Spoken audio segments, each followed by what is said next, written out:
La reunión se está grabando. So hello, everyone, and welcome to tonight's community meeting for the East Boston Route 1A study. My name is Reagan Checchio, and I will be serving as the moderator for tonight's meeting. Next slide. I would like to remind everyone of the rules for participating in this meeting, as well as remind everyone that this meeting is being recorded.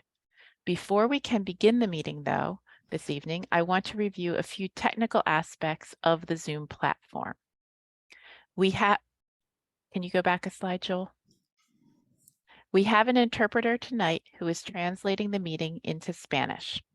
If you require this service, please click the interpretation button on your screen, the globe icon, and select which language you wish to hear.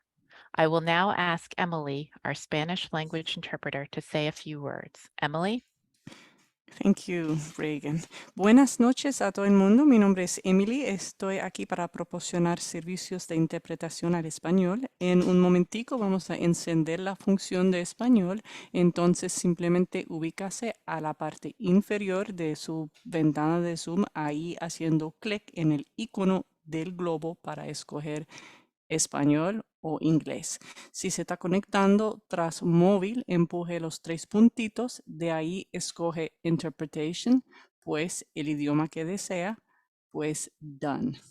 Muchas gracias. So we're going to take a moment to allow Emily to enter the Spanish language channel. And you all should now see an interpretation button that says interpretation is available in 2 languages. I will ask all English language speakers to please select English as your chosen language at this point. This will allow you to hear translated non-English comments during the Q&A. And I myself will select it right now as well. Next slide. So you can view closed captions tonight by clicking the closed captions feature and selecting from the options shown. Show subtitle will display a caption at the bottom of the screen. View full transcript will display the meeting's audio transcription in a window to the right. Next slide. So all attendees are muted during the presentation to prevent excessive background noise. You may use the Q&A button to submit a typed question or comment at any point during the meeting. We will be monitoring Q&A during the presentation, but we'll ask that you hold your substantive comments and questions until after the presentation later in the meeting. If you do have a technical problem, you can share your issue in the Q&A feature at any point during the meeting, and we will respond as quickly as possible. I will note that the questions you submit will not be visible to attendees, but we will try to read as many comments and questions tonight as we have time for. Also, I will note if you use inappropriate language, whether verbally or in written form, you will be removed from the meeting. Next slide. So now, finally, I would like to turn the meeting over to Ethan Britland, MassDOT's project manager. Ethan? Thank you, Reagan. So again, my name is Ethan Britland. I'm the MassDOT project manager. Just wanted to say I'm new to the study overall. The prior project manager, Doug Johnson, moved on to another position within MassDOT. So I am the project manager for the remainder of the study.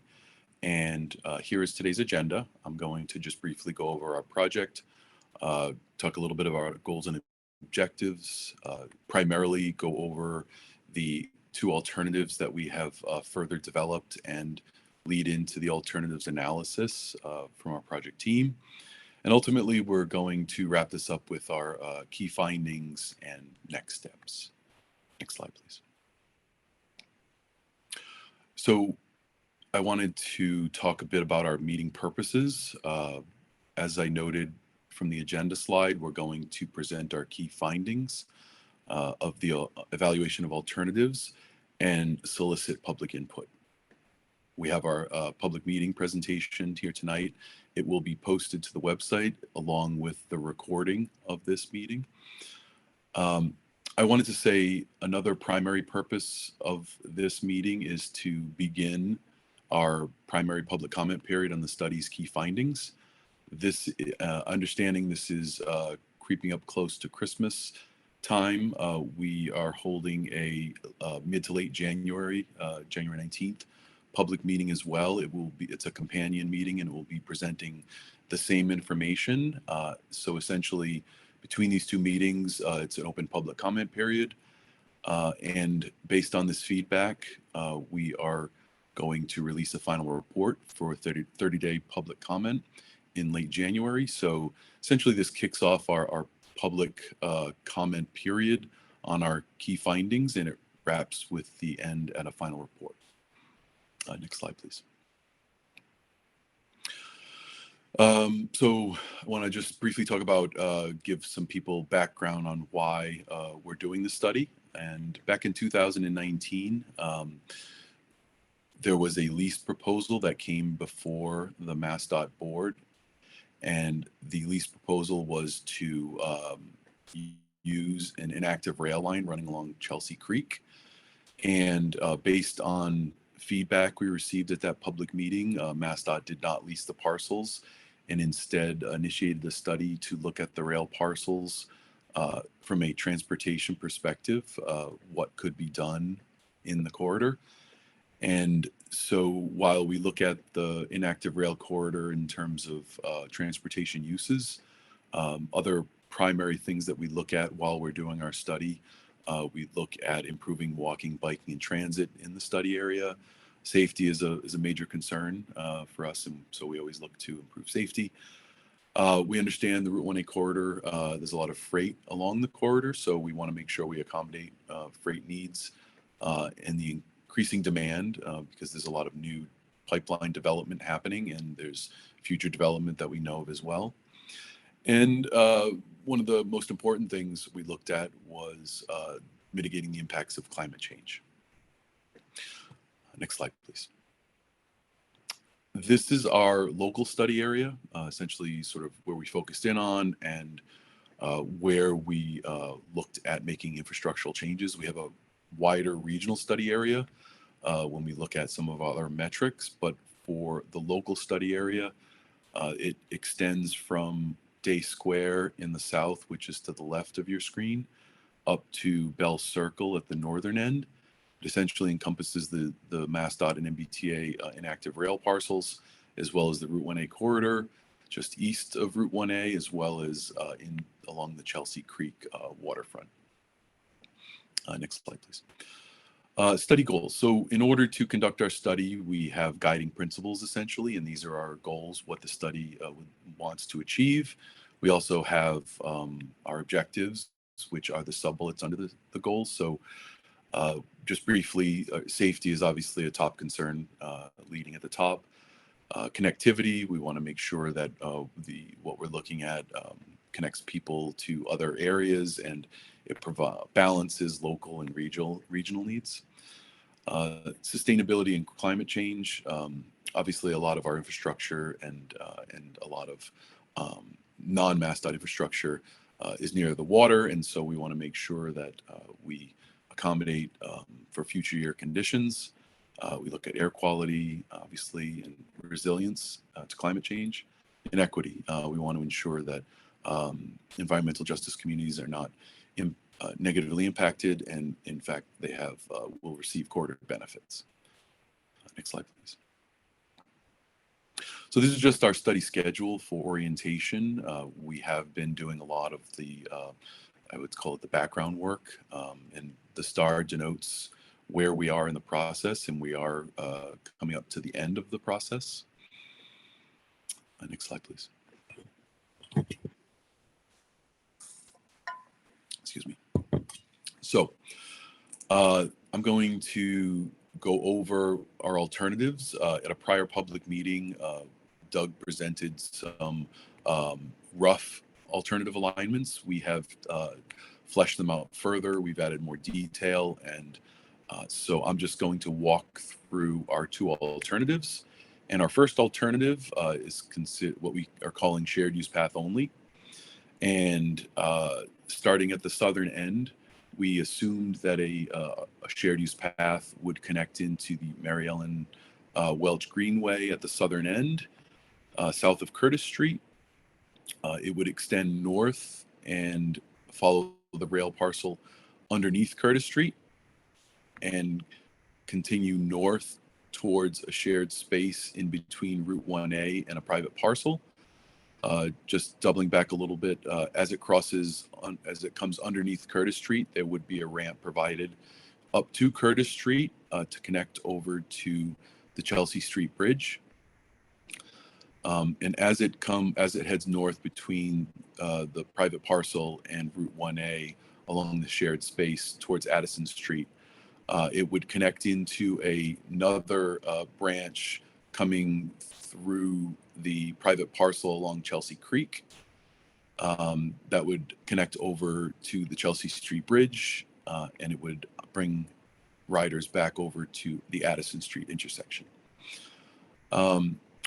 We connect over to the eastern side of Route 1A along at Addison Street. There, Suffolk Downs is proposing a shared use path along the eastern side of Route 1A. So we have assumed that in all of our alternatives for the future year. I wanted to also point out that in this stretch, this area of the alternative at Curtis Street, 1A and Curtis Street have been separated a little bit. We've shifted Route 1A to the east to allow for a separated off-ramp southbound to Curtis Street in Saratoga. We understand that it's a very open area and there's been a lot of crashes, and so by doing this, it provides a separated southbound off-ramp, and it's meant to improve safety. Next slide, please. This is a cross-section look of that graphic that we just showed. This is meant to show basically cross-section, but also how the target flood elevation, 16 feet above sea level. For future year, we have kept that in all of our alternatives. Along this stretch, the elevation of current grade is already close to that amount, so we didn't have to, there's a lot of parcels in the area and we didn't have to raise up as much in this neck of the woods. Next slide, please. So continuing north along the abandoned rail parcels, the shared use path would have to be raised up and elevated by filling the rail cut north of Addison, because right now the rail cut drops down and there would be a lot of flood inundation. So in this alternative, the shared use path is elevated, and as it approaches Boardman Street, it crosses Boardman at grade. We would look to install a two-way stop sign to allow for the shared use path to cross Boardman, as well as traffic to continue east-west on Boardman.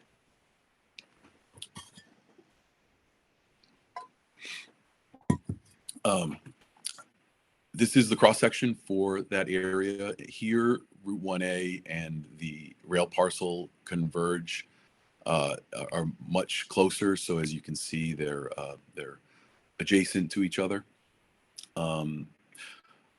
At this point on the corridor, there has been a seawall built to raise up to the 16 feet above current sea level to provide for flood protection. So as you can see here on the upper and the left lower graphic, there is a seawall, retaining wall. We also call it a seawall, 5 foot. So that is meant to protect the infrastructure from 2070 flood levels.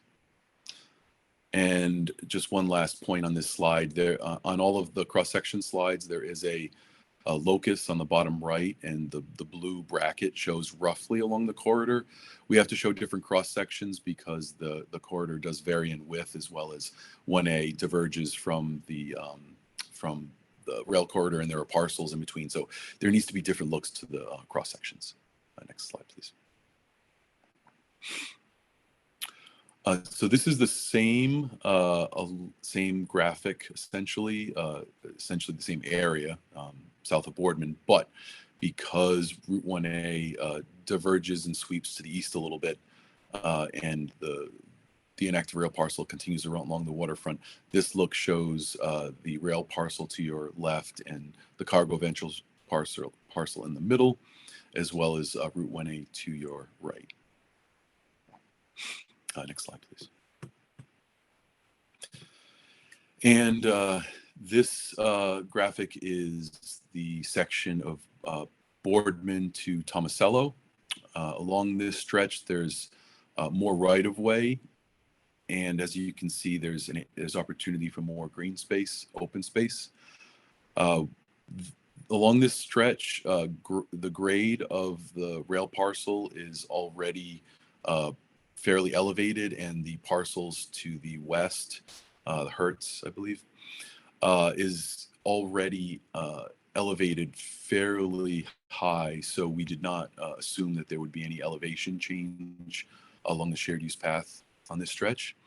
One thing to note in this graphic, it shows it better than the other graphics.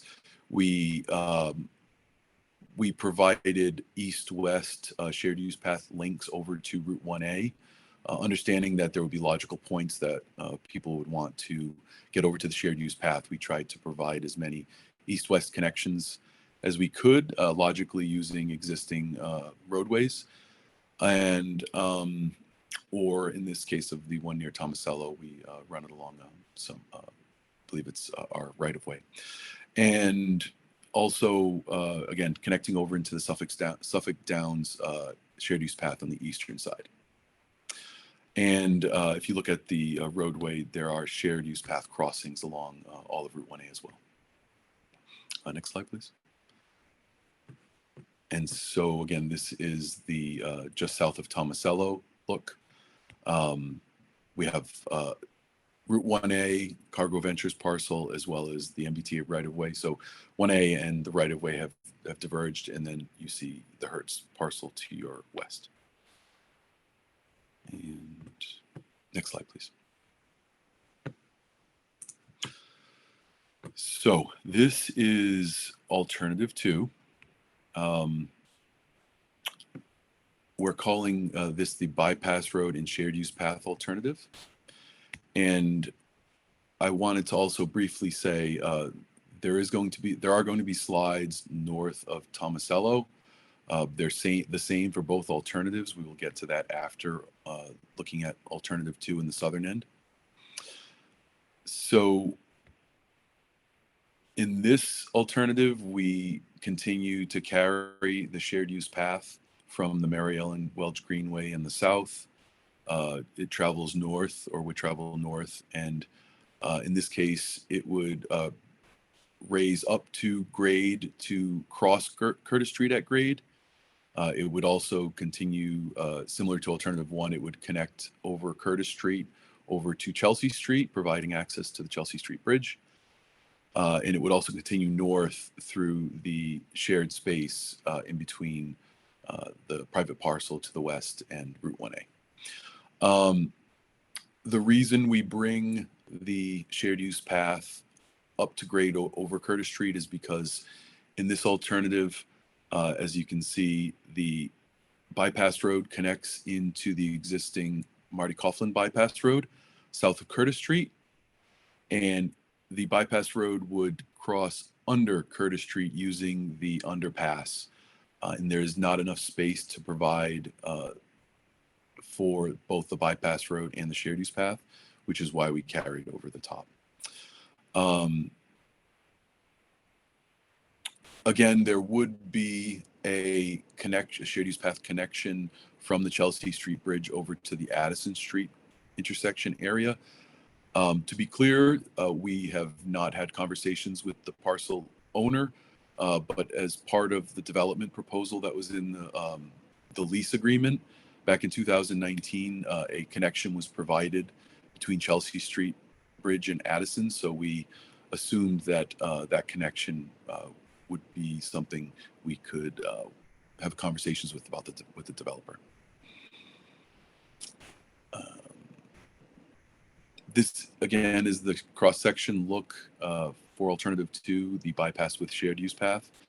So this look is a little different than alternative 1 because we have, as you look at the cross-section here, we have Route 1A and then the shared space adjacent to Route 1A. Going right to left, you have CubeSmart and then the MBTA right-of-way, which is the bypass road that travels through the CubeSmart parcel. That is, while it looks a little bit strange on the overhead, that is MassDOT and MBTA right-of-way. So there would have to be conversations with the parcel owner if anything were to move forward in the future. And then going to your left, to your west, you can see the shared use path connection over to Chelsea Street Bridge on the left side of your screen. Next slide, please. Excuse me. So north of Addison, the shared use path and bypass road would travel adjacent. In this section, the shared use path would have to be elevated on a cantilevered section because the right-of-way is extremely narrow here, and so the bypass road would be take up much of the right-of-way, and the shared use path here would have to be cantilevered. The cross-section graphic on the following slide shows this a little better, but I'll get to that in a minute. So as we head north towards Boardman, the right-of-way starts to widen out a bit, so the path and bypass road would not have to be cantilevered. And as we get up to Boardman, it would cross Boardman at grade. Similar to alternative 1, the cut would have to be filled, and it would bring the shared use path and cross Boardman at grade with a 4-way stop controlled intersection. 4-way stop controlled to provide access for east-west vehicles, but also to provide safe crossings for the shared use path, as well as the bypass road. Next slide, please. So this, as I mentioned on the prior slide, because of the tight right-of-way here, the narrow right-of-way, we have put the bypass road on the existing corridor.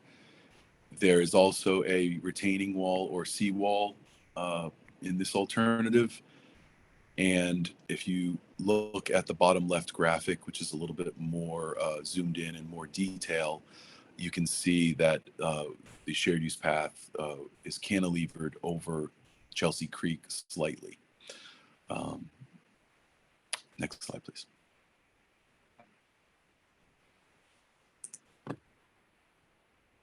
Next slide, please.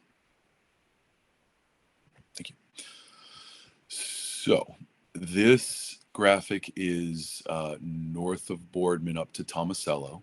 So as we head north of Boardman, the right-of-way widens out quite a bit. So there is the opportunity to provide both shared use path and bypass road without cantilevering, and also some buffering in space in between. As you can see here in the graphic, there are some representative trees in between the two to provide buffer space.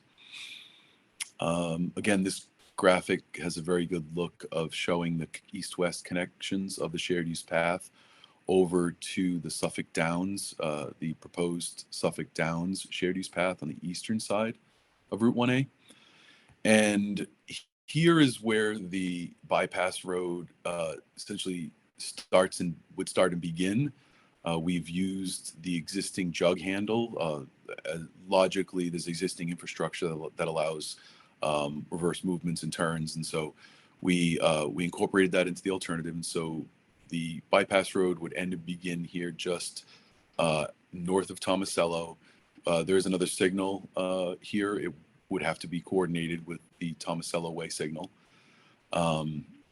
And there are crossings of the bypass road those would have shared use path crossings as well to provide safe connections. And it does continue north, but we will get into that in a few slides. Next slide, please. So here is the cross-section look of that area that we just showed. And I think the takeaway on this slide is that as you can see, there's a buffer area between a bypass road and the shared use path, lined with trees. That can be other amenities, but it is meant to sort of separate the two to provide that buffer between an active mode and a freight bypass road. Next slide, please.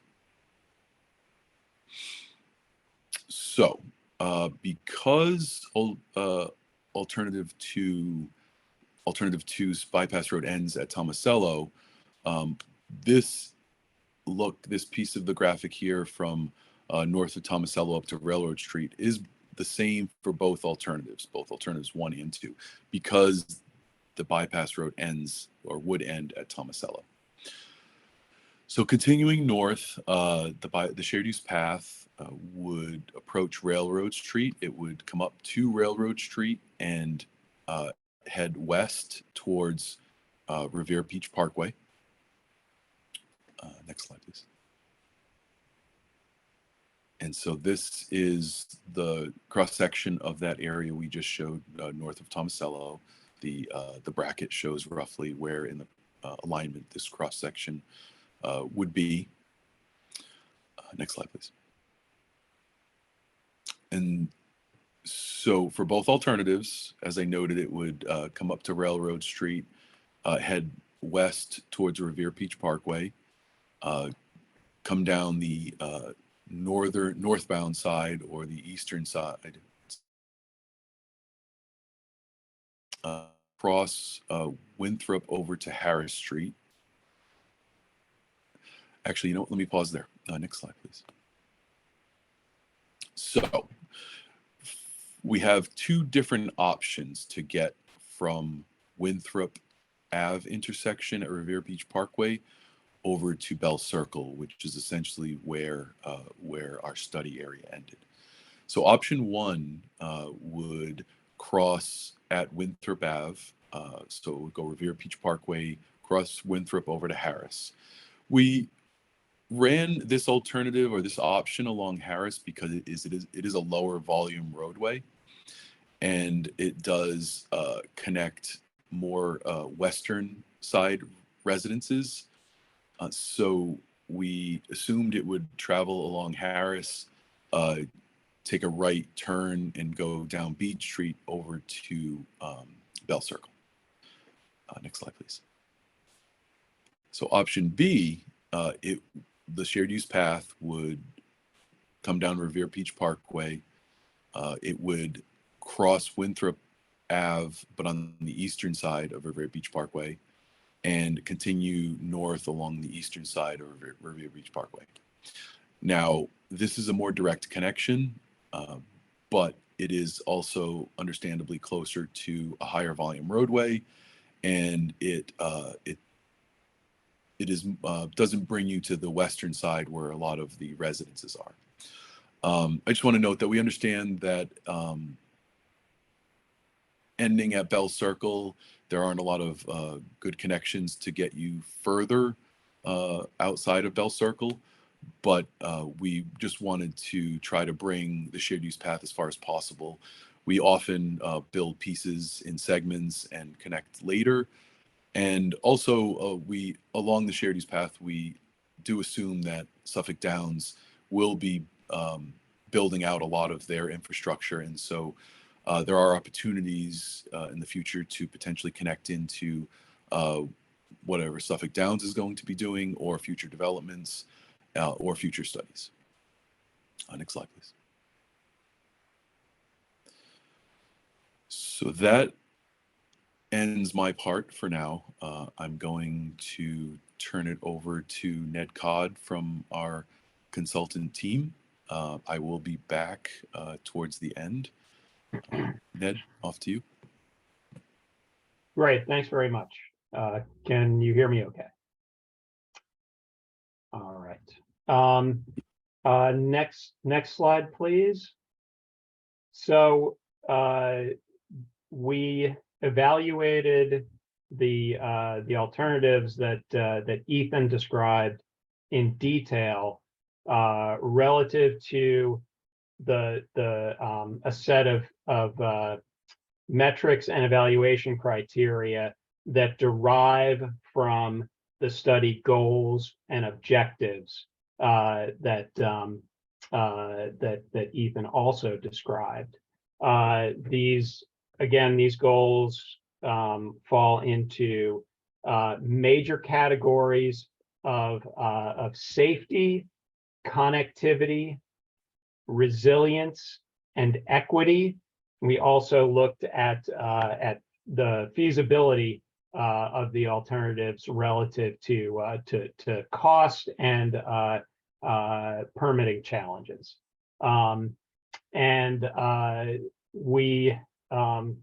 We'll get into each of these metrics in some detail in coming slides. But what this table indicates is sort of at a high level how each of these alternatives performed relative to what we're calling the baseline condition. It's also sometimes known as the future no build condition.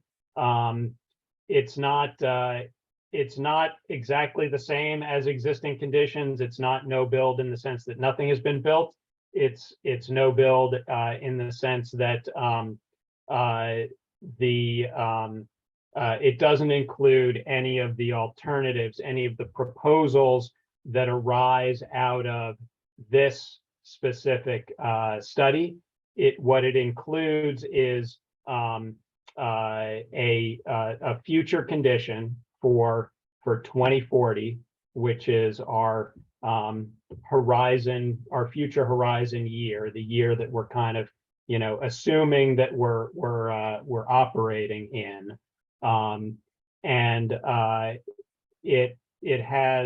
It assumes everything else would be in place, everything that's kind of planned and proposed and expected to be implemented by that time, including assumptions about future land use and development, such as the Suffolk Downs development, Suffolk Downs redevelopment project, and the mitigation that they have proposed, as well as other infrastructure projects that are planned and funded for implementation. Next slide. So looking at the resilience and potential for improvements relative to climate change adaptation. This corridor running along the edge of Chelsea Creek is sort of forms the edge of what are two major potential flooding pathways for storm surge and sea level rise from Chelsea Creek. I think most folks are at least somewhat familiar with the East Boston topography, where there's a lot of filled land connecting what were formerly islands. Orient Heights is one of those former islands, and on either side of Orient Heights there are potential flooding pathways. Both of these alternatives would raise the level of the water's edge to to 18 feet above existing mean sea level to address 2070 projections for sea level rise and storm surge. So both of these alternatives would provide that elevation and that flood protection. Alternative one would perform better in terms of resilience because it would create more park space, more permeable cover along the water's edge, which could act as flood control and flood mitigation and flood absorption. Next slide, please. Relative to connectivity and vehicular access and mobility, the principal feature of alternative 2 is the provision of a 2-lane bypass road that we have assumed is limited to authorized vehicles only, including heavy trucks. It provides the bypass road would provide a more reliable connection for some truck origins and destinations in the study corridor, principally for trucks going to and from Logan Airport to enable them to connect directly to the Marty Coughlin bypass road and then over into the airport service road network. This bypass road would be less subject to congestions and variability in travel time. It would be more reliable. It would be faster than a highway connection, mostly during peak periods in the peak demand direction. So it would be faster southbound in the morning peak than Route 1A. It would be faster than Route 1A northbound in the evening peak. And the truck demand for the bypass road would range from, based on future traffic projections and based on our calculations about the truck origins and destinations, it would carry roughly 42 to 67 trucks in each direction during each peak hour.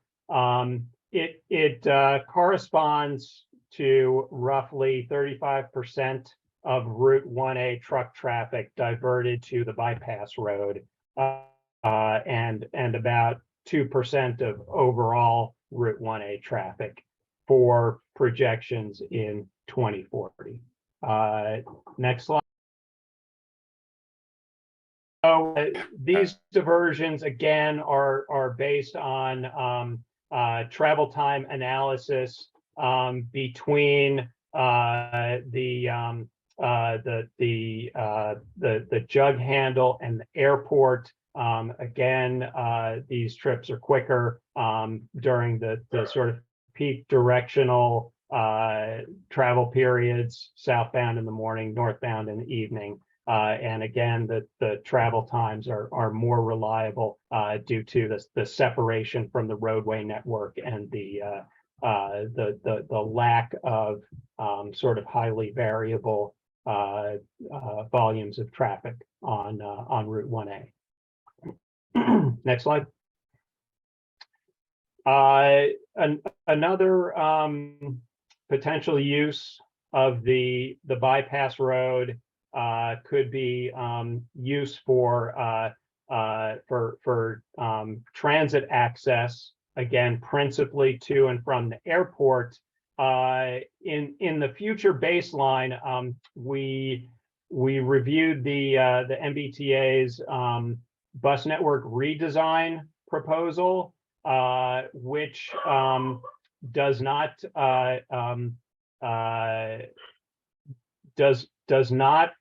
propose continued bus service along Route 1A.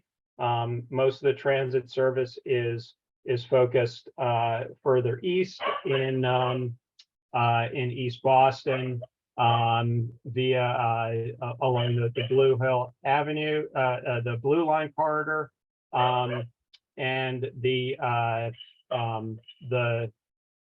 current land use in the study corridor is generally industrial, and it's not as conducive to transit demand, which is a reason for the bus network redesign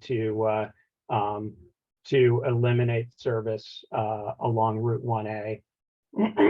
In alternative one, there's no potential for transit use if future land use did become more conducive to greater transit service.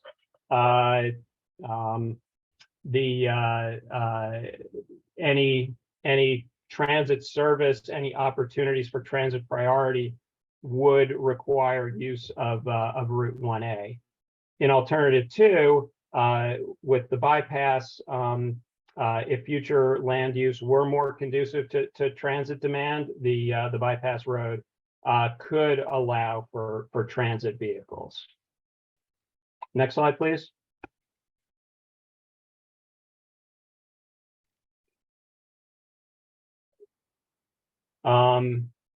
We also looked closely at safety issues. Route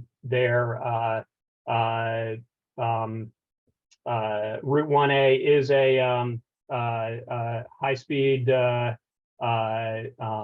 highway that does kind of interface with the neighborhood. There are sidewalks along the highway, but they're relatively narrow, and we do need to consider opportunities for improving safety along the corridor.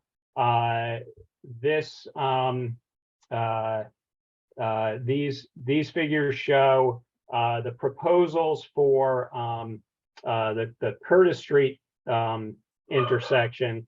This builds upon a preliminary proposal that's included in the Suffolk Downs the Suffolk Downs mitigation proposal to address the conflict in the at Curtis Street between high-speed off-ramp traffic to the Day Square off-ramp and traffic entering from Curtis Street. There is a significant conflict there, and that is a high crash location.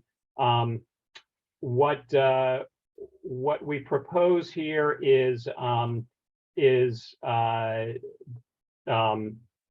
realigning the through lanes of Route 1A into the median, so that a separated intersection can be created for Curtis Street and the off-ramp.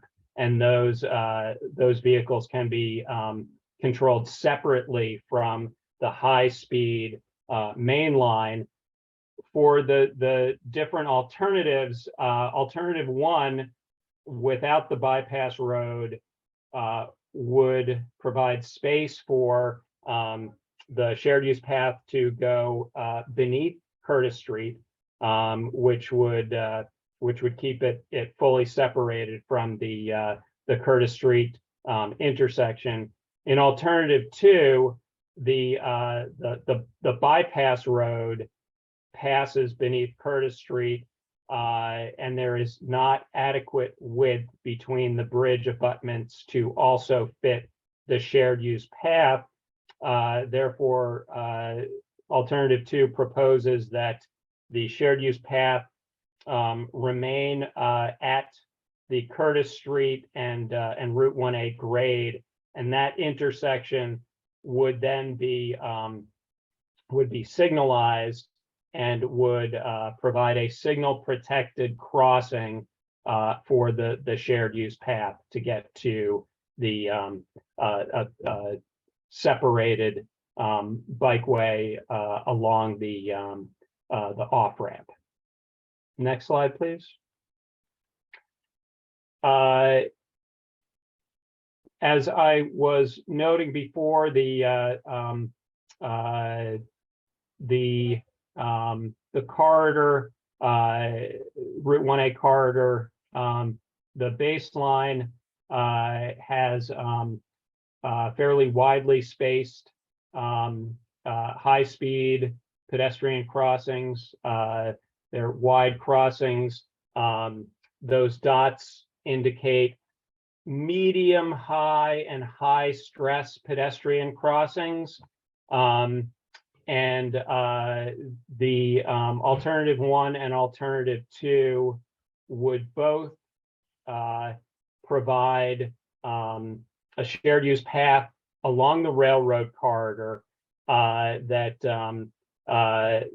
would enable access, would enable a pedestrian and bicycle path that would be away from the high-speed traffic, not on the narrow sidewalks of Route 1A.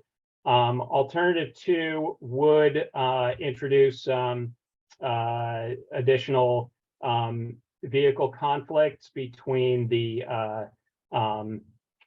trucks and other traffic on the bypass road and the path connections. Next slide, please. Another consideration is bicycling comfort. This map shows the sort of level of biking comfort, level of biking stress based on the type of bicycle facility, the number of lanes, traffic speeds, traffic volumes. The top shows the baseline condition with the level of bicycling comfort, with green being higher comfort and red being lower comfort, higher levels of biking stress.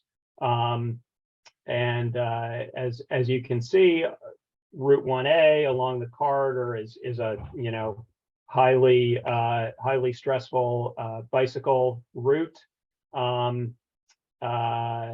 The bottom figure shows the bicycle network with the more stressful routes taken off, so that you can more easily see the connectivity of the system with higher levels of biking comfort.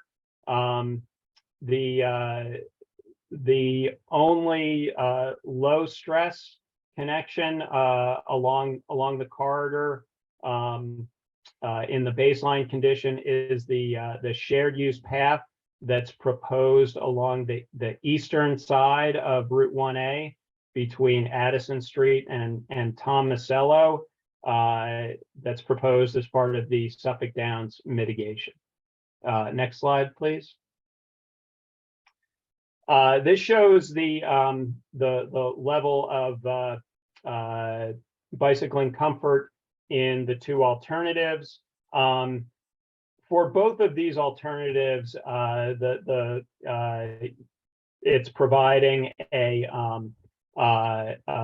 separated shared use path for bicyclists and pedestrians, and it's a high comfort and low stress route in both of the alternatives. It also shows the two options for connections to Bell Circle via Harris Street and via a separated bikeway on the northbound Revere Beach Parkway ramp. Next slide, please. And these cross sections illustrate some of the issues that I was just discussing with the bicyclist and pedestrian level of comfort, level of stress. In the upper cross sections, you can see the shared use path only option, which has more space, more of a buffer. You've got separated bicycle and pedestrian pathways and more park space buffering those paths. In alternative two, the bypass road alternative, the bypass road constrains the path layout, and at the southern end, right just immediately north of Addison Street, is the narrowest point in the right of way, and it's so narrow that there's not actually space for the bypass road and the shared use path. So the shared use path is proposed to be on top of seawall and cantilevered out over the water. Next slide, please.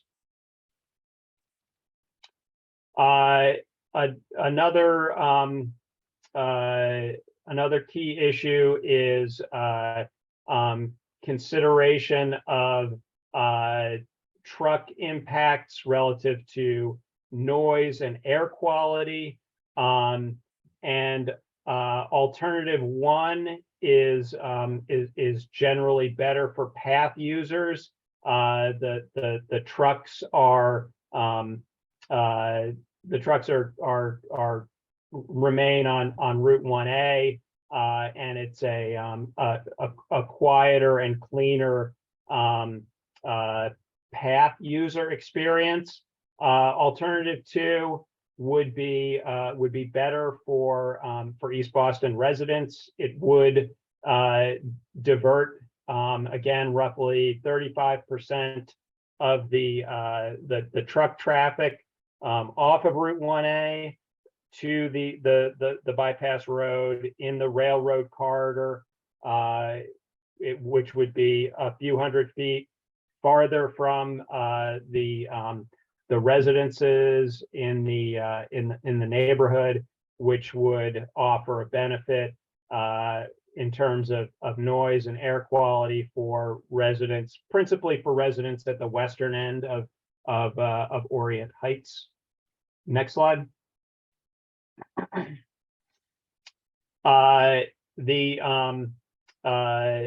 Another consideration is relative to equity and environmental justice is the access and opportunity for recreation, for green space, for natural resources. Alternative one would generally be better for this. It offers separated paths, more path space for bicycles and pedestrians. It creates more park space, more green space, including active and passive recreation space along the Chelsea Creek, and better creek access. Next slide. We also evaluated the anticipated capital costs for both alternatives. The major costs were the shared use path, the creation of elevated berm and seawall, construction of a new railroad street bridge over the commuter rail line for the shared use path connection to the north. It's important to recognize that this is very early in the project development process. This is a long-range plan. These are very conceptual designs and cost estimates, and as a result, we included very high levels of contingency for unanticipated costs. In 2022 dollars, the shared use path only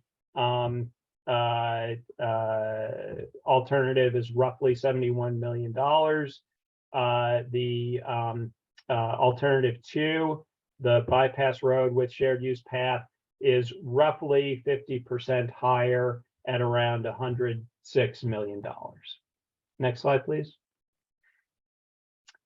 And we also looked ahead to permitting requirements. A lot of these permitting issues are related to the corridor's location adjacent to Chelsea Creek. There would be a lot of permitting issues associated with the Chapter 91 laws governing waterfront lands in Massachusetts, other state regulations related to designated port areas. The Chelsea Creek designated port area is under review. Whether, what kind of uses would be allowed along the Chelsea Creek and in these areas, but there are also federal wetlands and hazardous material issues. So there are a lot of permitting and environmental considerations to address. Next slide. And this brings us back to the summary table, which and to walk through this a little bit. The color codings show how, again, at a very high level, the evaluation that we just walked through, how these different metrics for the two alternatives compare to the baseline condition.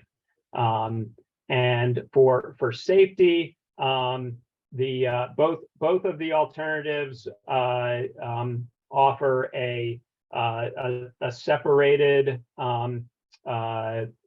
bicycle and pedestrian path and improvements to some of the intersections, in particular at Curtis Street and at Addison Street.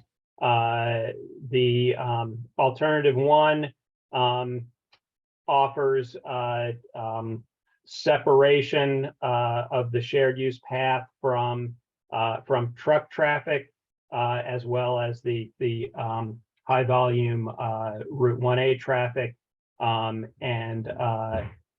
So, you know, it scores a little bit better in terms of the pedestrian bicycle level of comfort.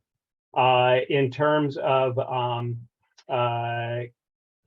connectivity and mobility, alternative one is does not provide a bypass road, so it effectively does not change the conditions relative to the baseline, where alternative two diverts traffic from Route 1A, diverts truck traffic from Route 1A, which improves the truck volumes from off of Route 1A, moves them farther from the neighborhood, and improves intersection operations along Route 1A by removing about 35% of the heavy vehicles. In terms of resilience, both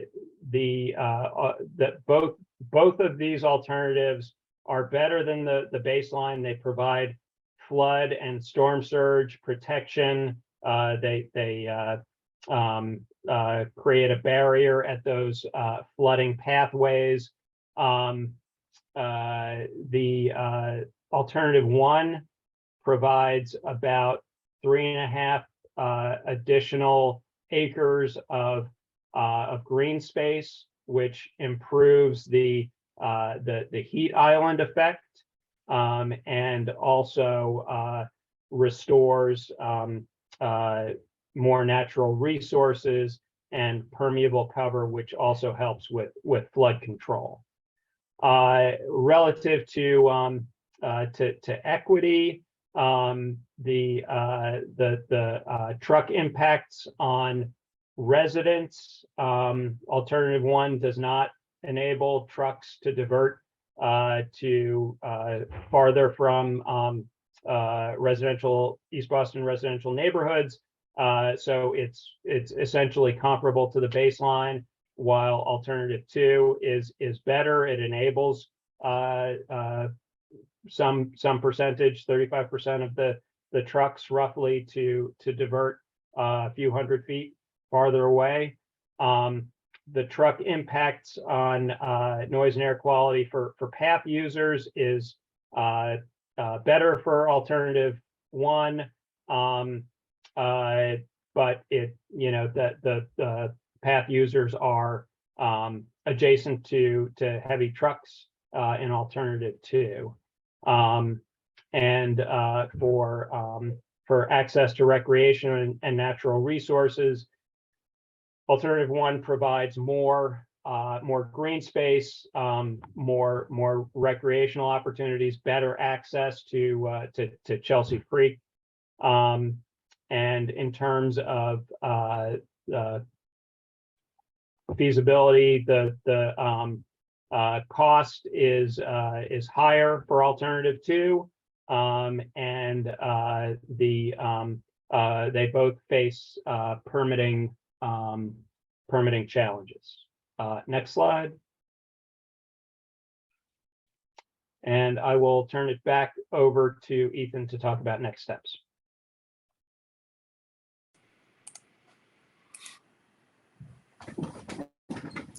Thank you, Ned. Thank you for that. So I wanted to briefly talk about next steps. So next steps for public process, I mentioned earlier in the meeting for this study. We are going to have a follow-up public meeting in January. We're going to release our final report for 30-day public comment. But what we often get are a the question is, you're in a study. This is a conceptual planning study. What are you going to do next after the study concludes? And so this section here essentially is next steps of what potentially a path could be for a concept to go to and through project development. So next slide, please.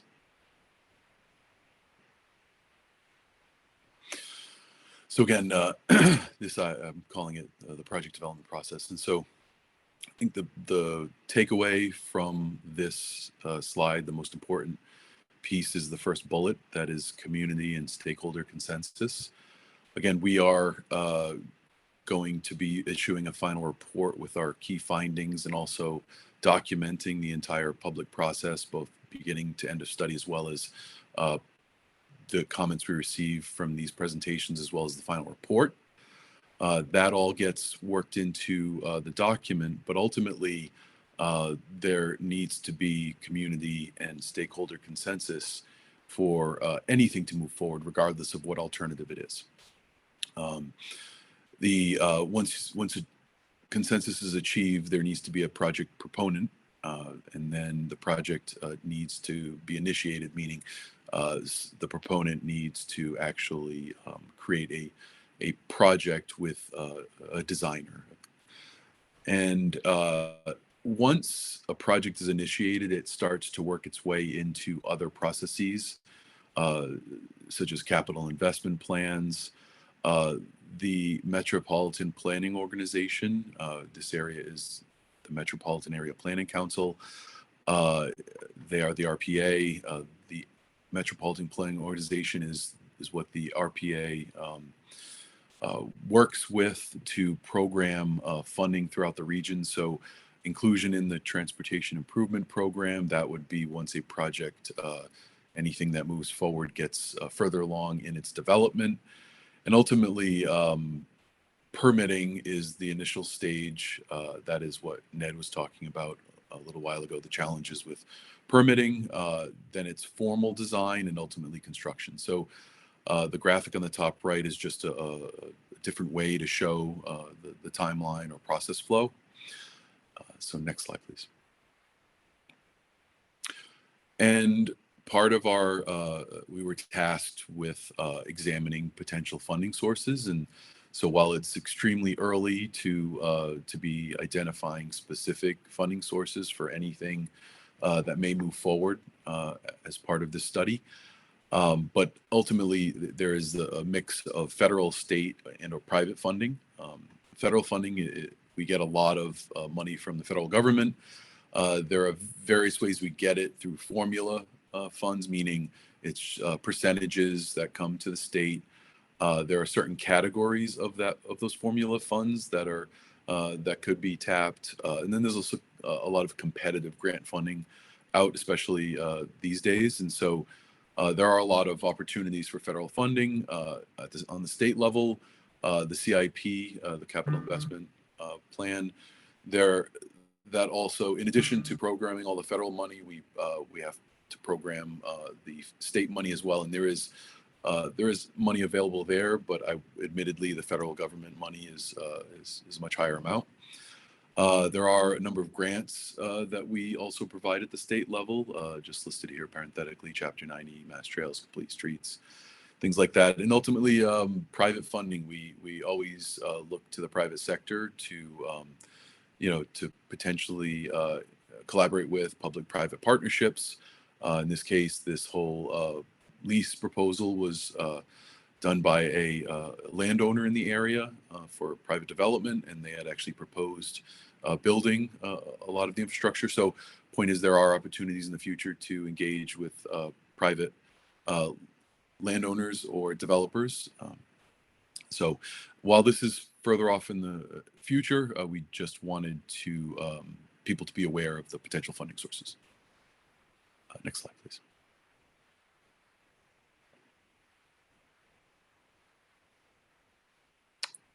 So this is our questions and answers period. I'm going to turn it over to Reagan to moderate.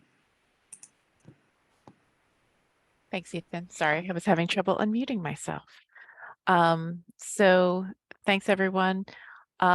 So before we open the comment and question segment to the public, I do want to invite any elected officials in attendance or their staff to ask questions or make comments. If everyone else can lower their hands until we welcome elected officials, I will turn to general public next. Please use the raise hand feature so we can recognize and unmute you. Any elected officials or their staffs want to make comments this evening?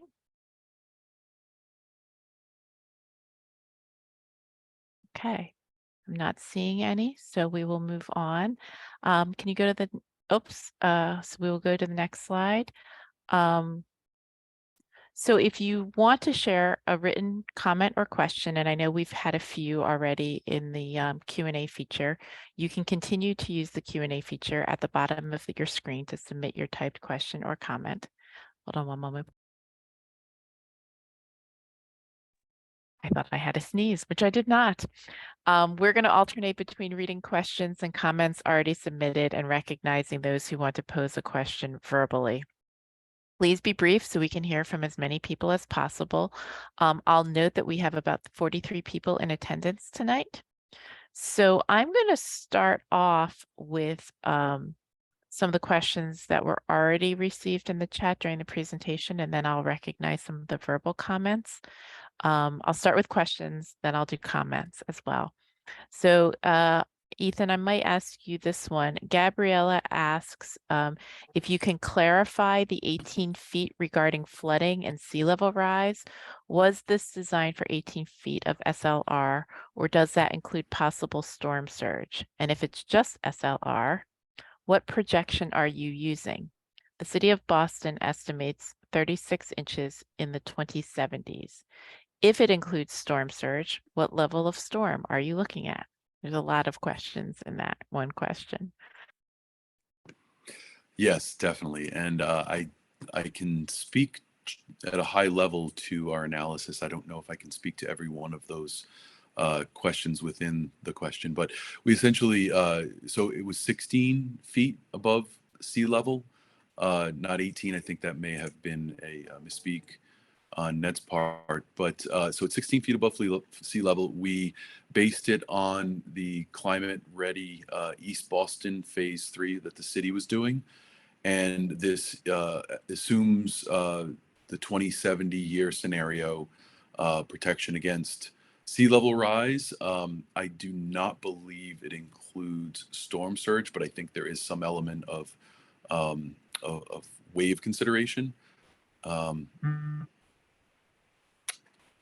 And actually, so we're hearing, this is looking at the 1% annual chance storm with 40 inches of sea level rise anticipated around 2070. So it is factoring in sea level rise and storm surge. So that would be, Catherine McCandless helped us out on that one. Thank you. Yeah, and it's a 16 foot sea level rise plus an additional 2 foot lip at the top of the seawall or along the shared use path. Right. Thank you, Ethan and Ned. As Catherine helped us out with that one, I also want to acknowledge Catherine's comment about the Chelsea Creek DPA boundary review process has concluded, and I thank her for that comment. I believe the project team is aware of that, so great point. I am going to go to John's question in the Q&A about that he doesn't see much mention to impacts on the designated port area and maritime traffic. Has the study considered any impacts on shipping and cargo capacity in the corridor? And what are the plans to redevelop the DPA away from maritime use? Ethan, I don't know if you want to take that. Sure, I'll take it to the extent that I can answer it. We did not examine maritime traffic along the Chelsea Creek. The designated port area boundary, it was being redesignated during the duration of our study. So they only recently released their redesignation findings, so we did not include that. So in the yes, anything in the future, we would have to consider the redesignation of the DPA boundaries. Thanks, And Ethan. I would, I would just add that we did look at the truck traffic and truck origins and destinations, specifically by origin destination, attractors, you know, such as the tunnel connections, Logan Airport, specific industrial areas along the corridor. So we didn't we didn't delve too deeply into the specific type of freight that it was, but we did look carefully at the truck flows and origins and destinations. Thanks, Ned. Thanks, Ethan. I'm going to turn to some folks who have patiently had their hands raised. Amanda, can you unmute Michael McCormick, please?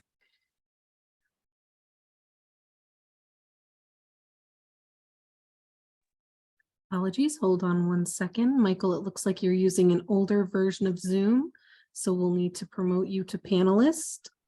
So if you'll probably receive a notification promoting you to panelist. You'll sort of be kicked out for a second, but then it'll bring you back as a panelist so you can ask your question then.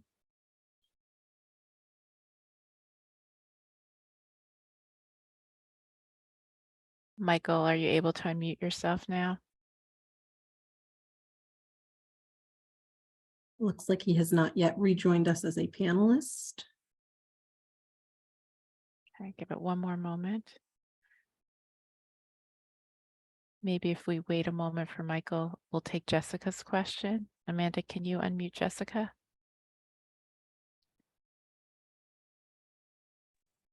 Hello, everyone. Thank Hi. you. Welcome. Yes, I have two questions actually, and then just a comment. One question relates to the truck usage, and I was wondering if you could just restate the estimates around the truck usage with no build and shared use, and then the bypass only, just to go over that. And my question is really, is this a if you build it, they will come scenario? Are we talking about redirecting or actually attracting more traffic and truck traffic in particular? And my comment on that is that I'm actually, I'm on Saratoga at Byron Street, so I'm just about a block and a half away from the Curtis Street interchange. And so I would actually disagree a bit with the comment that one of the speakers made. I don't feel like this is an either or scenario for East Boston residents. I would also use this path. And I feel like the trade-offs in noise and air quality could actually be evened out by some of the other public health benefits. So I just wanted to make that comment, but then also ask you to speak to truck use. And then my second question slash comment is whether we could see a little bit more detail around what the interchanges would look like at Curtis Street for pedestrians and bike use.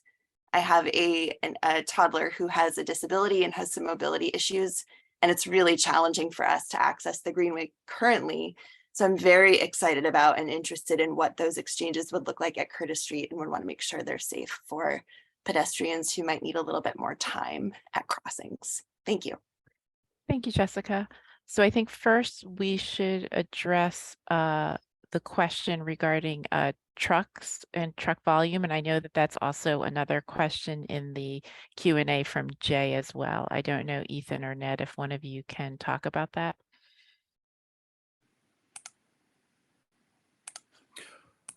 So I think I can take a bit of the question. I think so. So in terms of future truck volumes that were assumed that would divert to a new bypass road, we did not assume any induced demand. We looked at existing volumes, both general and truck traffic. We have a future year condition, a 2040 condition that has both trucks and general purpose traffic. And we, as part of our analysis, we looked at site-specific development in the area that was already happening and that we would assume to have potential freight traffic. So we tried to account for using existing volumes in truck counts. We tried to project what would be in the future, future no build conditions, and then we layered on some site-specific development from the area. So to more directly to your question, we did not assume in any induced demand, meaning attracted trips that wouldn't have otherwise been in that area. And as far as volumes, so these are up on the screen where our volumes overall. Again, these are 2040, and while there's a lot of information to throw at you here, if you look on the right side column, these are our daily volumes overall. So on Route 1A in 2040, it's assumed that there would be over 80,000 vehicles. And of that 80,000, about 1,800 would be on the bypass road, and staying on Route 1A would be around 3,200, 3,300. So I also wanted to mention, and I should have mentioned this earlier, that we had a working group meeting last week, and that presentation on our website has been posted, and it actually does have more detail than this slide presentation. The nature of the different meetings, we condense it more for this meeting. So if folks are interested in seeing more information, it is in the working group deck. Reagan, I think that answers the freight side. Yeah, I think now we're think looking for pedestrian and bike crossings at Curtis Street. Correct. More detail, yes.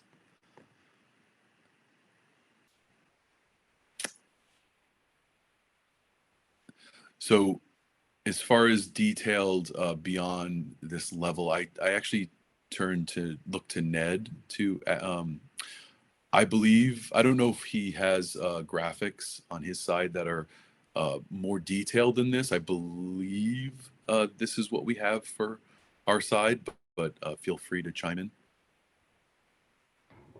Yes, this is clearly this is a very high level and conceptual level of design, which is really the the level that we are able to get to in a study like this.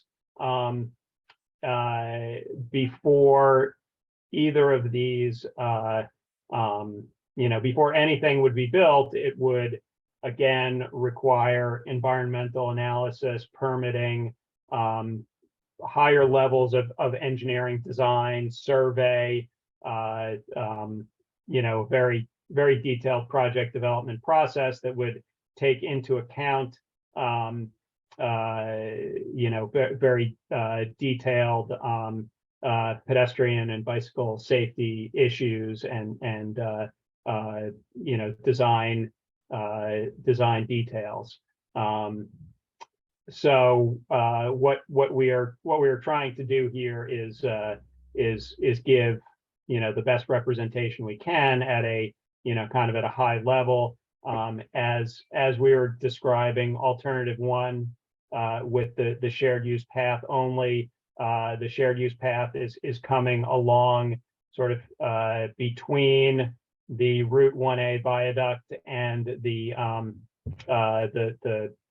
CubeSmart building, and goes underneath Curtis Street in the existing rail cut, and then ramps up to a separated path, separated and physically buffered path along this wide off ramp here down to Neptune Street near Day Square, and the shared use path would not require crossing of Curtis Street.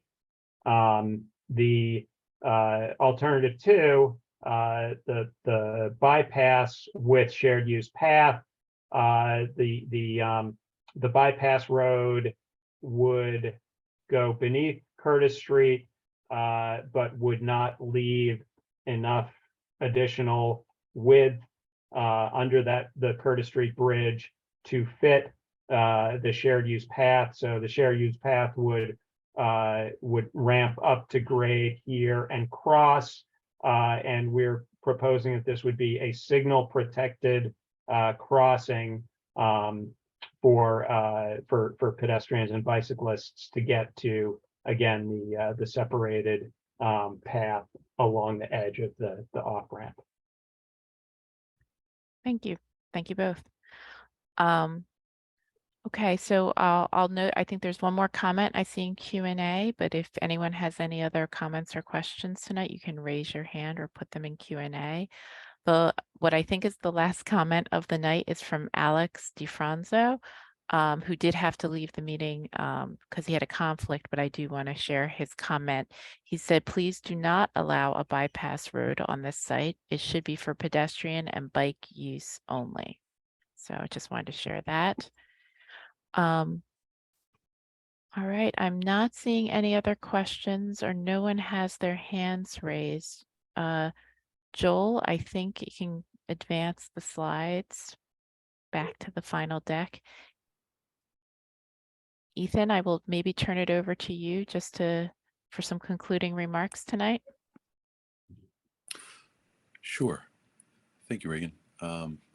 Well, I want to first off thank everybody for attending the meeting and for your comments and questions. Again, we have another public meeting January 19th of the year 2023. It is the same presentation, so for those that anybody that couldn't make it, please get the word out to them that there is another public meeting. We will be presenting the same information, same format. If you have any to the web, to the email address here up on the screen. This presentation and the recording will be posted to the website in the near future. And I believe that's all I had. Reagan, am I missing anything? Please let me know. No, I think we're all set, Ethan. So I want to thank everyone for your attendance tonight and wish everyone a happy holidays and have a good evening. Thank you.